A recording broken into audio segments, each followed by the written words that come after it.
जब दाऊद गोलियत को मारने के लिए गया तो क्या लेके गया? क्या लेके गया? पहला शमूएल 17 उसकी 39 और 40 आयत। तब दाऊद ने उसकी तलवार वस्त्र के ऊपर कसी और चलने का यत्न किया तो उसने उसको परखा ना था।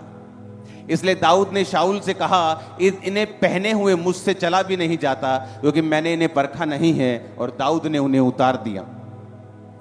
तब उसने अपनी लाठी हाथ में ली और नाले में से 5 चिकने पत्थर छांट कर अपनी चरवाहे की थैली अर्थात अपने झोले में रखे और गोफन हाथ में लेके पलिश्ती के निकट गया। जब गोलियत मारा गया तो किसी हथियार के द्वारा वो नहीं मरा। शैतान ना तो टेक्नोलॉजी से मरेगा, ना तो शैतान किसी एक्सपीरियंस से मरा।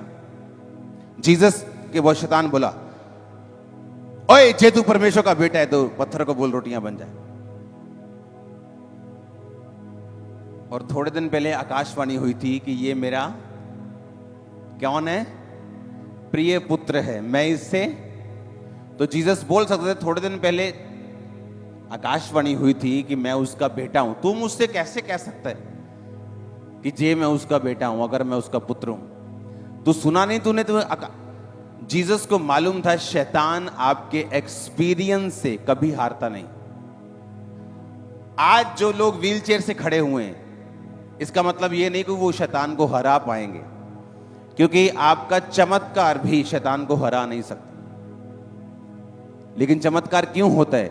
चमत्कार इसलिए होता है ताकि आप विश्वास करें प्रभु के वचन के ऊपर और फिर बाइबल पढ़ें और वचन को सीखें, वचन को बोलें। क्योंकि बाइबल में लिखा, प्रभु यीशु मसीह ने कहा, शैतान लिखा है इंसान केवल रोटी से नहीं परंतु परमेश्वर के मुख से निकले एक एक वचन से जीवित रहेगा। शैतान को जवाब कहां से दिया परमेश्वर ने? बाइबल में से, लिखे हुए वचन में से।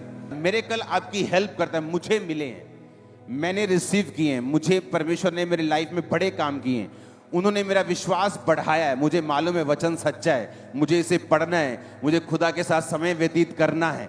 तो ये वचन मेरी हेल्प करता है और मुझे बचाता है। क्योंकि बाइबल कहती है दाऊद जब उसे मारने के लिए गया तो तलवार के साथ नहीं गया, उसे पत्थर मिले। पत्थर का फिर मतलब क्या है? रॉक, चट्टान। और चट्टान कौन है? बाइबल कहती है मूसा जब इजराइलियों को लेके जा रहा था, परमेश्वर ने कहा निर्गमन 17 उसकी 5 और 6 में कि ये चट्टान पर मार और पानी निकलेगा और लोग पिएंगे। तो वचन कहता है वो चट्टान कौन था जो साथ साथ चलता था? मसीह था। बार बार परमेश्वर चट्टान और पत्थर को मसीह कहता है। इसलिए परमेश्वर ने कहा अगर तुम अपना घर चट्टान के ऊपर बनाओगे, आंधियां और तूफान आएंगे लेकिन तुम्हारा घर कभी भी ढटेगा नहीं। आने वाला समय भयानक है मेरे भाइयों, सीरियसली बोल रहा हूं, भयानक। तुम शैतान को इतना एक्टिवेट कभी नहीं देखा होगा, इतना माइंड पे अटैक करके, व्यभिचार से, चीजों से, कंफ्यूजन से, ऐसा पहले कभी नहीं था। जो लोगों को अब महसूस होगा, सिर्फ वही बचेंगे जो वचन को जानते हैं, वचन को सुनते हैं, खुद वचन को पढ़ते हैं। मैं आपको बता रहा हूं, वही बचेंगे। अगर आप पास्टर हैं, अगर आप बिलीवर हैं, मेक श्योर आपकी बाइबल की धूल साफ हो। आप इसे रोज पकड़ें और रोज पढ़ें। सुने रोज, लेकिन पढ़ना उससे भी अधिक जरूरी है।